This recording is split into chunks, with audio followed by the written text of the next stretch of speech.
Welcome to Truth Unveiled, where we dive into the hard facts, no filters, no sugarcoating. And today we are going to talk about money, not just any money. Money meant for fixing our roads, money meant for building our schools, money meant for our infrastructures, and so many more as a nation. Now, the big question is this: who is really failing us in Nigeria's governance structure?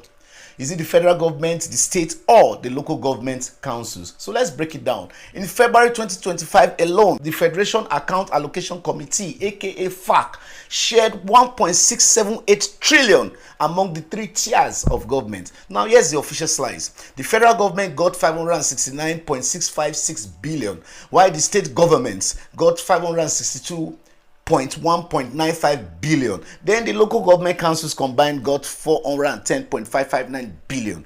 And let's not forget the 136 billion in derivation revenue for oil producing states. Now, Nigeria has 704 local governments. Let's divide that by 410.5 billion among them, and you get an average of 530 million per local government just for the month of February alone. And this is not just from FAC. We are not even talking about internally generated revenue, the IGRs, support from developmental agencies, or diplomatic donations that also flow into states and local government coffers. Imagine that. Money deal.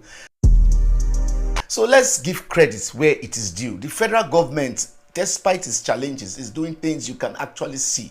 Major roads and expressways are under construction, rail lines and bridges being completed, renovated hospitals and new federal health centers are springing up, intervention in universities and research institutions, and even the proper funding of the universities. And yes, the brave removal of fuel subsidy has freed up trillions now being pumped into the hands of states and the local governments. So say what you will, but President Tinubu has opened the vaults. If things are still as bad at the grassroots, we need to ask, what are the states and local governments doing with their own share? Now, take a regular state with 20 local governments. That is over 10 billion monthly to local governments alone. Now, excluding what the state government itself receives. Now, let's think. How many projects have you seen across these local governments going on simultaneously? What are the signs of development? No new clinics, no improved schools, even potholes are now elderly citizens in some areas. They've been there for years, ages. Meanwhile, federal projects are visible across all the 36 states of the Federation and the FCT. But when it comes to local government, it's like watching a magician make money disappear. Let's play with the numbers. Just 1 month's allocation, which is about 400 to 530 million per local government, can achieve so much at the grassroots. Now, you could build or renovate 10 standard classrooms for 100 million. You could upgrade a local health center with equipment and drugs for like 80 million. You could grade and patch 5 to 7 kilometers of rural roads, and you could spend 120 million on that. Pay WAEC fees for over 300 students, and let's peg that at 30 million. You could run local sanitation and even pay staff. Let's put that at 50 million.